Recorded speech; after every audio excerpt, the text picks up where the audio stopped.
Hello, my friends. How are you today? I am so excited to be here with my friend Brittney Suttle.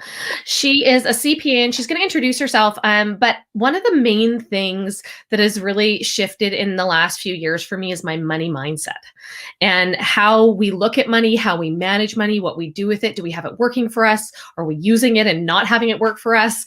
How can we get ahead? How can we save? How can we plan?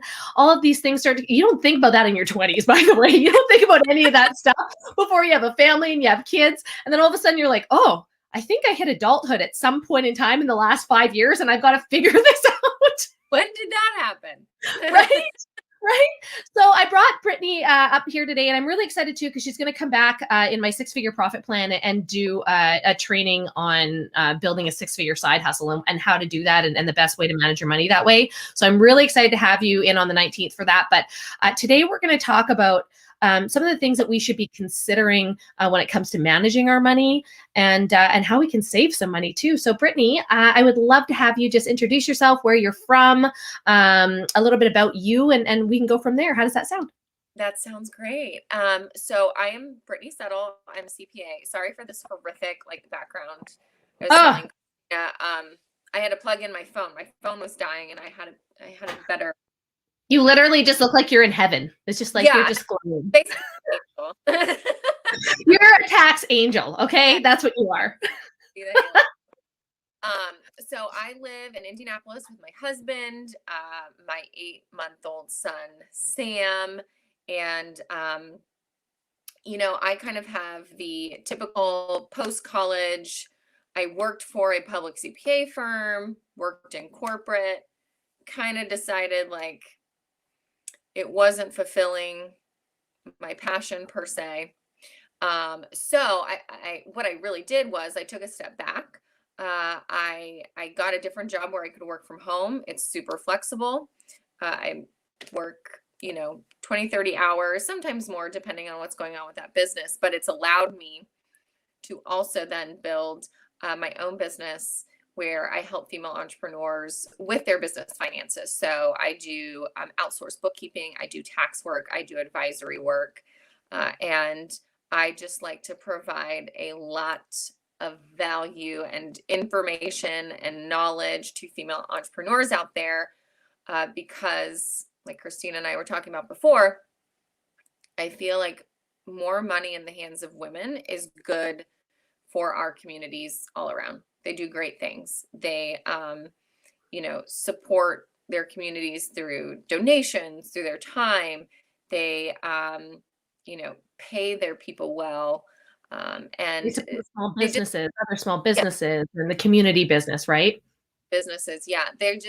And I get to see that on the back end. I get a unique perspective to that. And when doing their bookkeeping, and I just love what I see. So it just makes me more and more passionate to help more and more women. So we can build this wonderful little world that we live in. Hey, I don't think it'd be so bad if the women were in charge, okay? I just think, we all think a little bit different. And one of the things that women do is I don't know about you, but in my family growing up, it was always my dad did the finances. My mom did the grocery shopping. My mom did whatever, but he always paid the bills. And it created this very interesting dynamic that we didn't learn a lot about finances. Actually, it's not in our school system. It's not in how we're raised. We don't know much about it. And it's up to you to gather your own financial education, or nobody's going to teach you, and the government's going to love you because you're going to pay the highest tax bracket. Right? Crazy, isn't it? I know. It sounds me that, I feel like finances are something every single person is going to deal with in their life, personal finance. And there is no education whatsoever for that, unless you're in a field like mine, where you go to school for accounting or finance. Otherwise, you're just up a creek without paddle. And the other part of your story that I really appreciate is, you got a corporate job. And why do we get corporate jobs? Well, because of the generation that we were raised by, right? We go to the university, we get a well-paying job with our degree and our education. We have healthcare and a pension. And I don't even know if that exists like anymore, that like dream job of like a union job. Like I don't even know what that is. But we felt this pressure to do so. And what we realized in the process is we get this well-paying job. We think, okay, my family's going to be taken care of, but we don't consider that our parents and our grandparents, the moms stayed home. Like they raised us. And so what happens then is that women have this massive, massive internal conflict between providing for their family, being the best parent, doing the best thing for their kids, but then being present in their lives too. And Yes. so they create this environment that they think is going to be one thing and it turns out to be another. And so I have to give props to you for figuring out a solution to that, right? For just saying, hey, this isn't the life that I want to live. I want to be there with my son and my husband. And I want to create balance, which is something that I think way more people need in this day and age because of how society is and spending more time as a family together. Like we all just had a year to pause and think about what matters, Mhm. right? And so Absolutely. this last year has given us that time to be like, hey, wait a second. Actually, maybe there is something to working from home. Maybe there is something a little bit different. But I get really excited about the conversation that we're going to have today because I love tax write offs. I love paying less tax because if you don't learn how to do this, like there are times that I've paid so much money in taxes that I'm like, why do I even bother going to work? Why, like Right. it for an extra few $100s a month, you might as well just stay home and not Yeah. worry about the taxes on the other end. So let's talk a little bit about money management. In our 30s and 40s, what are some of the things that we should be paying attention to, and what are some of the things that you recommend, especially for women that are maybe running a home business or for families that have multiple incomes coming in? Yeah. So, I think one of the things that women tend to forget about when they do run their business is, when you were at corporate, you got all those benefits. You got health insurance, you got retirement, so on and so forth. When you run your business, you have to provide those for yourself. So I think a lot of women, they get to the point where they can pay themselves what they want to, but they aren't also saving for retirement. And that day is Right. going to now, a retirement strategy could be that you're planning on selling your business down the road and make some money from that, and that is a great strategy, and it's a great succession plan. But you should also be, the age old diversify your income, diversify your retirement, and still be saving for retirement now as well. And the beauty of doing that as a business owner is that you can also take that as a deduction on your tax return if you have these qualified self-employed retirement plans. So it's Right. something like a SEP IRA or a solo 401k, something of that nature. And those things you can set up through any online broker, TD Ameritrade, Betterments, anyone like that. So that's something if you're seeing that you have excess in your business, that you really should think about pursuing, even if it's just a few $100s a month. Um, that's a few $100s you're sending to your retirement, and you get a deduction for it. So win-win. I love that. And so, one of the things that I was taught a long time ago, I read Smart Women Finish Rich and Automatic Millionaire and Smart Couples Finish Rich, all by David Bach. And one of the things that he taught was to save first. So, you pay yourself first before you pay everything else. And that really shifted how I looked at my finances because if I put money in my bank account and it was automatically deducted for our RS, so we have RSPs or RESPs for our kids, and it was automatically deducted every month. And that $200, like I never miss, I don't even, honestly, I'm kind of a set it and forget it kind of girl. So I'm sure that we Yeah, have money all over the place that we just, we which squirreled is away great. a little bit of money here. And it saves you in the end because a lot of people don't know that at some point in their lives, the chance is 1 in 3 that you or your partner will be on disability for up to 2 years. And it will put a massive dent in your savings. It'll put a massive strain on your financial house. And so if you're not saving for those things or have a little bit of rainy day money here or there, that can be really detrimental and very stressful to a family.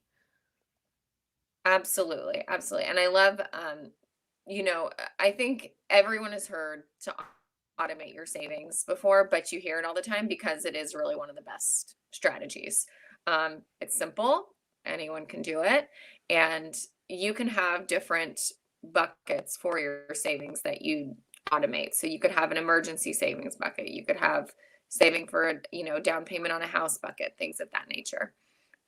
Another good strategy that a lot of people don't think about is here in the States, we have what's called an HSA account, which is a health savings account. And if you have a high deductible insurance plan, you can contribute to that. Any money that you put in is basically you put in tax free. It can grow tax free. Yeah. And when you take it out, if you spend it on healthcare costs, then So it's that's like for taxed and savings for penalties on healthcare. that. And it can, yeah, so it's retirement savings essentially for healthcare. Right. I just had a kid this past year.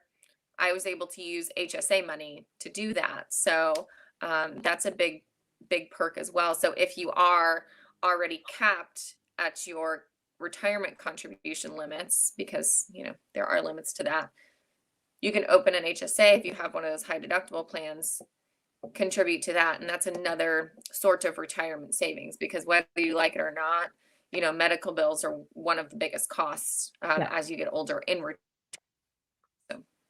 Yeah, and I love that we're having this conversation because, it's one thing to work and work and work until you have an excess of money so that you can retire, and it's another thing to plan for it or maybe plan for it early. Know how much money you need to do that, and also how much money do you need to live your life now? Because we don't take into consideration things that could happen health wise. We don't take into consideration things that could happen with a family member.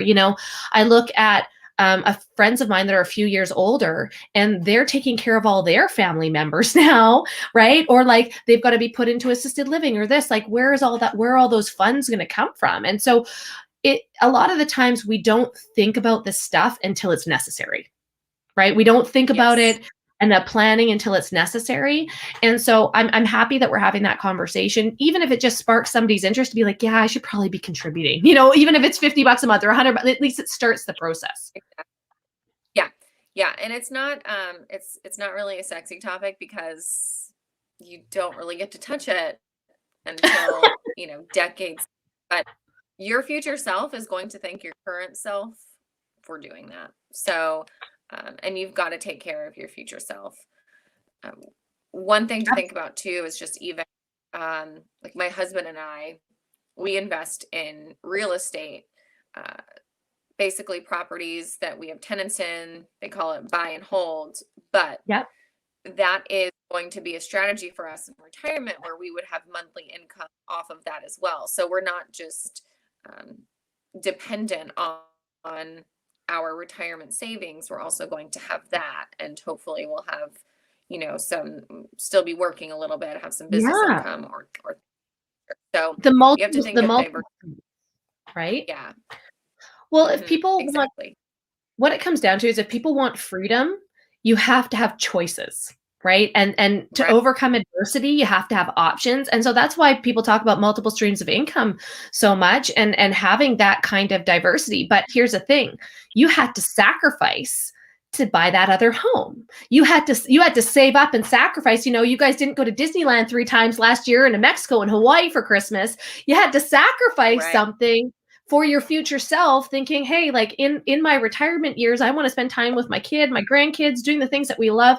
How can we do that now? And so many people aren't having the foresight to do that. So it's conversations like this that maybe get them thinking about purchasing real estate or having people as a mortgage helper if they're looking into buying a new home, or just smaller things like that. Now, I would also love to chat a little bit about it, like tax deductions, because if you run a home business, there's an opportunity to write off vehicle purchases and space in your home and internet and phone and all that kind of stuff. So, what can people look at if they're running a home business? Like, do the pros outweigh the cons of running a home business? I guess it Right. depends. Yes. I guess that's a hard I would question. say And I mean, if the business is profitable, like I have to like say, you know what I mean? Like, is there a massive benefit? I guess I should ask that question differently. Is there a big benefit to running a home business or starting a home business? I would say yes, absolutely. Um, and I will say this about tax deductions because sometimes people get carried away. Um, it's still your money. So don't go and think, oh my gosh, I can write this off, so I'm going to go buy it. That's Right, not right, the right. right men- because it's still your money. So if you're spending it on, something that's needless, that's money that can't be in your pocket for something else. So just because it's a write-off, don't do like the Schitt's Creek, David. I I don't know was if you just thinking of that episode. write it off. That's not the mentality you want to have as a business owner. Love that, by the way. Oh, it's so So, good. but let's talk what you can write off. Some things you may already be spending money on that you don't know you could run through your business. So, here are just a few things. One, your cell phone. So, if you use your cell phone for your business, you can write off not only the cost if you purchase a new cell phone, but also your monthly cell phone plan. If it's business, if you use it for business and personal, you're going to have to allocate that based on what you think you use it percentage wise for each, but you can do that. Same thing for internet, your home internet. You can write off whatever portion of that you use for business. So I have a home office, but I also have Netflix that I watch at night with my husband. So we use internet for both of those. So it might be 70/30, 60/40. You have to do that kind of calculation. Other things. So your mileage, anytime you drive to meet a client, to go pick up office supplies, to go mail something, to go pick up stamps, to anything related to your business that you're going to do. Maybe it's like research and development, like for real estate. If I'm going around and looking for properties, that mileage is a write-off.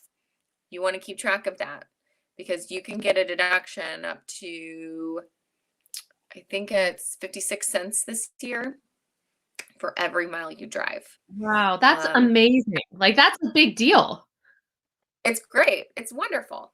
Um, and then on top of that, if you have a home office, you can actually get a deduction for the space in your home that you use as your home office. There's two ways to do that. So you can keep it real simple and just take the square footage of your home office. You plug it into your tax return. That times 5 is going to be your deduction. So if you have a 10 by 10 room, 100 square feet, you're going to get a $500 deduction. It's capped at $1,500 if you go that simple route. If you use a lot of space in your house, like I was talking to a consulting client the other day where she makes candles and she basically uses her entire basement. It's a warehouse space. She's producing, like making the candles there. She's almost got like 40% of her home is for her business. In that, you'll actually want to keep track of your home costs. So all of your utilities, all of your home insurance, any repairs, your mortgage interest, your taxes, which you'll get a form Yes. for at the end of the Home year, insurance. all of that. Yeah. You can write off then 40, if 40% of your home is for your business, you can write off 40% of those, which is a huge benefit to having a home business. So those are some like add-ons. Other things, if you, let's say, let's talk about office supplies. So people think of that as like, oh, an agenda or pencils or paper. Well, it's also if you have decor in your office, if you buy a candle for your office, if you have office snacks. So, maybe some bottled water or whatnot. All of that can be written off. You can, if you have coffee and a coffee maker in your office, all of that can be written off. So things you're already maybe spending money on, like office snacks. Yeah, snack time. You can write that off. Things like, let's talk about education and training. I actually just did a post about this on my Instagram Yes. today. Yes. You can write Audible subscription, your Patreon memberships, your Spotify. If you're listening to podcasts for business purposes on those platforms, they can be write-offs. Also, any like online courses or business books that you buy or subscriptions that you have, things of that nature. That's education. And then you have travel costs. So let's say you want to go on a work retreat. So I'm in Indianapolis. I could take a work retreat in Charleston and go there and, have an agenda and get some work done. Maybe do some branding, photography things. All of that can be written off then. All of my airfare, my lodging, all my meals, all of that. So it's kind of like a work vacation, but I would still be able to write all of that off. So I think that people miss that mark sometimes. People love to travel. And when you like, I always say this, like when you build an online business that is international, you can go build teams and talk to people and write off your travel. Like absolutely. there's so much more you can do, right? I don't know if you can do this in the States, but up here, like we do video, like this is my job, providing value to people, helping people, right? Doing it this way. And Right. so, you can write off your ring lights, you can write off your eyelashes, you can write off doing your hair, some of the clothing that you're wearing. Like, again, don't take advantage of these things, right? But if you're doing live videos 3 or 4 times a week and you have to get your hair done and you have to do your lashes and get your makeup and all that's included because you have to be this way to do what you're doing. Yeah, and there's a very like in the States, there is a very fine line of what is and is not included in terms of like makeup, hair, and clothes and whatnot. And if you're one of those people, I suggest like getting with your CPA just to make sure that what you're running through can. But yes, in instances, you can definitely do some of that. I think there are just so many different types of business and so many different backgrounds that, I mean, when people say they're going to do their taxes by themselves, I like cringe a little bit. And I think I do that because of my hesitation and anxiety towards taxes. I'm just like, oh my God, but what if the government comes after me because I did something wrong?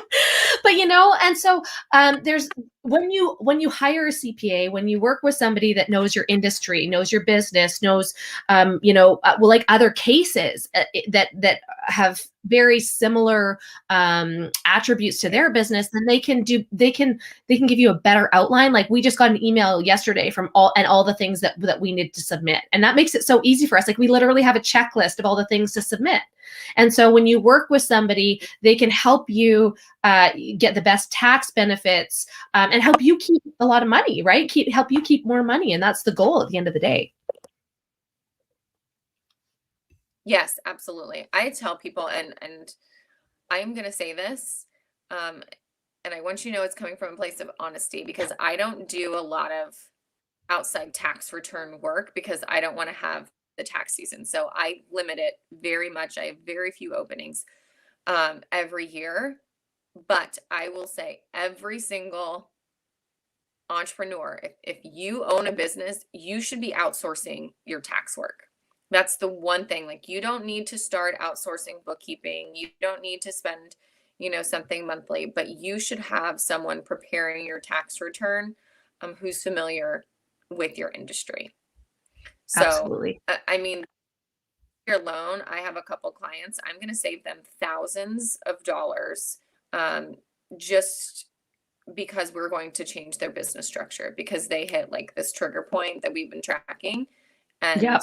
I mean, thousands of dollars every single year. They're not going to do anything different in their business other than the fact that we're changing their business structure. And if they didn't know about that, if they didn't have someone on their side reviewing that and having that knowledge of when the right time to do that is, who knows how long they could go and just be losing out on 10, 20, $30,000, over the Well, course that's of a just few it. years. And at some point in time, it does make sense to incorporate, and because you're in such a high tax bracket that you're paying 50% of your income out, and that can be like it is very uncomfortable. Let me tell you. know, but Yeah. when you find other people that are in that industry, then you get some better advice or this or whatever, and you can find a way to keep more money. Like, wouldn't it be amazing to start saving and be able to have a base inside of a corporation where you can start paying out your insurance through that? You can, there are different write-offs to a corporation too.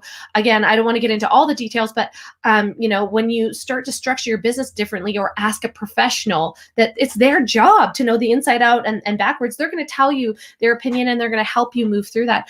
Somebody asked, how do you find somebody? And my best piece of advice is ask for a referral. Brittney, you said you're not taking a ton of you got one spot. No, Well, we might. that was my referral.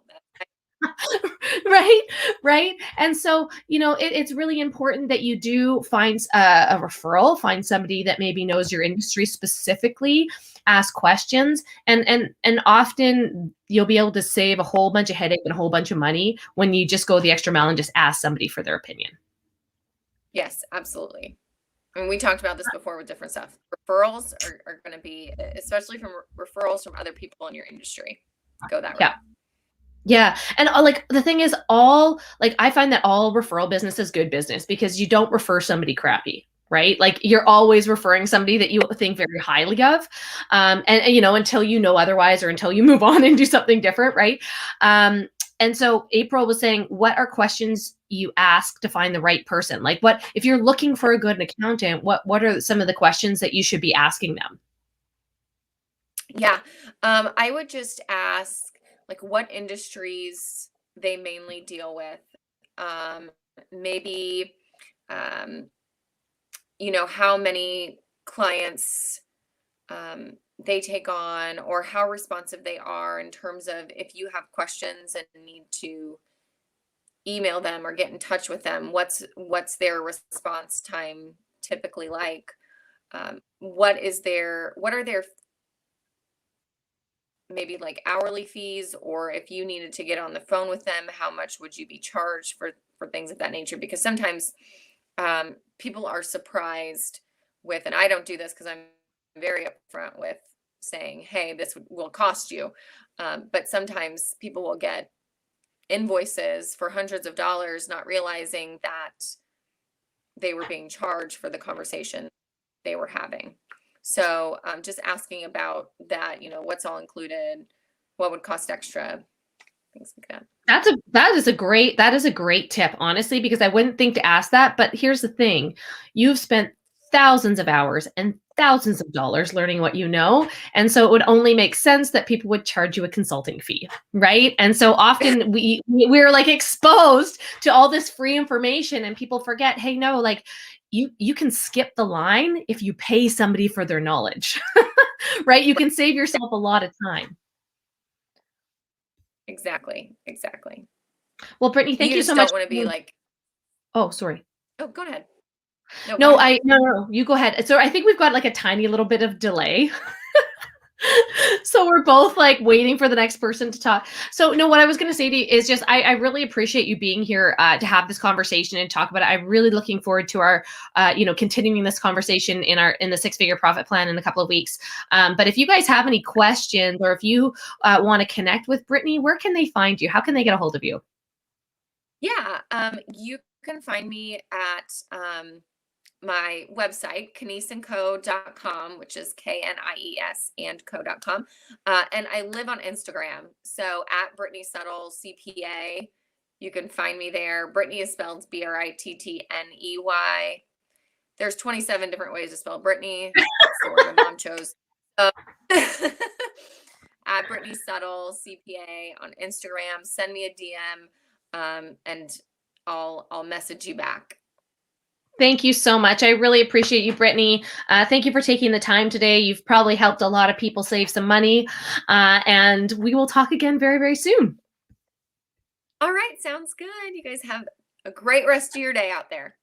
Yeah, you too. Bye-bye.